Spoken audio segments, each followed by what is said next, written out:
Well, good evening, friends. PJ Net, friends of Don't Draft Our Daughters. So glad you're here. What a great day we've already had, and it's getting better and better and better. Many of you already know who I'm about to introduce if you've been involved in this topic, but you saw a video moments ago. She has appeared on CNN and who knows else, but she's about to appear on PJ Net. Jude Eden, a former Marine, I presume, served duty in Iraq. And I've been reading up on some of your stuff, Jude. I have not known about you until now. But you have made some points very well, but it looks to me like this is not something that just came on your radar when this NDAA amendment came up. When did you acquire this passion?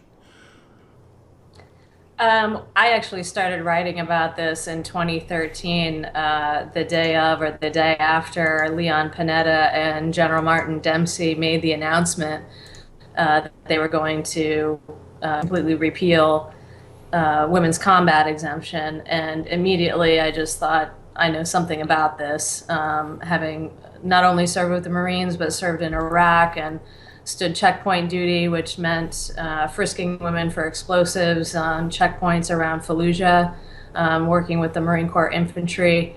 It's not combat. It's a dangerous job and a dangerous place, but I know something about women in this environment. It's much tougher on women being in the military in general. As tough as it is on men, it's much tougher on women. Women are not clamoring to be in combat units. The overwhelming majority of women, military women, are not interested and agree that this is a bad idea. So I've been writing about it since then. Anybody can look on my website. It's politicalanimalblog.com. And I've basically covered every aspect of this, from the physical ability differences between men and women, which of course the left refuses to acknowledge. They are trying to convince us that that is just a relic of a bygone era, that being biology. Right, yeah. It's just a relic of a bygone era. Women have evolved with their enlightenment due to the progressive left. Okay, let's summarize. I don't want to spend a lot of time on it, but let's summarize some of that. You point out that women, first of all, are physically more likely to fail the PTs. Well, it's not that they fail, it's that there's a wide discrepancy. So the Marine Corps, their 9-month study, and that was a culmination of 3 years of research and data, they compared co-ed teams to all male units on a series of combat tasks, 134 combat tasks. And the all male units outperformed the co-ed units on like 92 of the 134 tasks. That's the 69% underperformance. And they found that even where it wasn't that women couldn't do all the tasks, they could do many of them, but they couldn't do them as fast. Mm-hmm. They fatigued faster. They were less accurate on weapons. The heavier the weapon, the less accurate they were, and they got injured over twice as much. So even besides ability, there's the higher rate of injury. It's 2 to 10 times men's injury rates that women in the military experience as it is. And that's not even getting to combat unit standards. That's just on the separate standards that we have for men and women in the military. Right. And when you have a wounded soldier, now you've got 2 to 3 other soldiers tending to that wounded soldier. So it really, there is actually some enemy strategy that shoots to wound. You take out 4 Absolutely. People instead of 1. That's right. And one of the tasks where women struggled was combat evacuation, and that is essential. And the reason that it makes a difference, the disparity makes a big difference, because battles are often won on the margins, okay? Mm-hmm. If you get there 5 minutes slower, that can be the difference between, getting blown up or not. Mm-hmm. So these differences, women being a little bit slower than men, women fatiguing faster than men, women not being able to lift as much, that makes all the difference in combat. What about being captured? Absolutely. Do you think the enemy would be Women more? face greater risks. Women Yeah, I face mean, wouldn't they greater want to risks. capture a female? Yeah. There's, ISIS does not see us as, co-equal human beings. They see us as They easy don't have high. targets. They don't have high regard for women. I do. Yeah, they treat their women like cattle, and really drafting women into combat and forcing women into combat is the equivalent of treating women like cattle. It's on the par with slavery.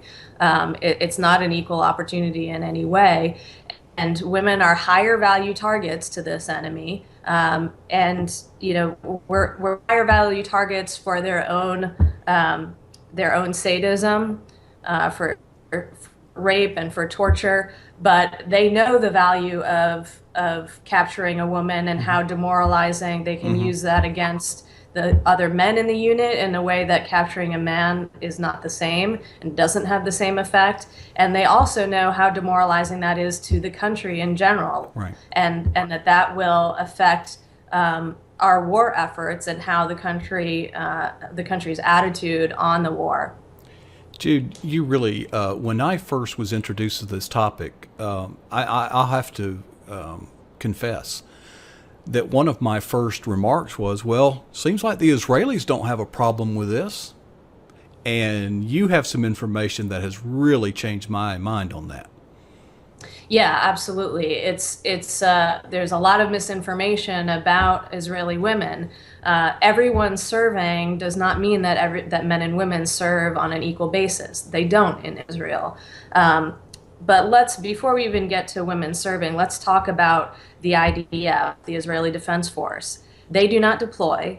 They are defending their own borders. Certainly, if America gets to a point where we're defending our own borders, everybody will grab a weapon, men and women alike, and women have always risen to the occasion in wartime to support the war efforts where they can be the most useful and the most valuable.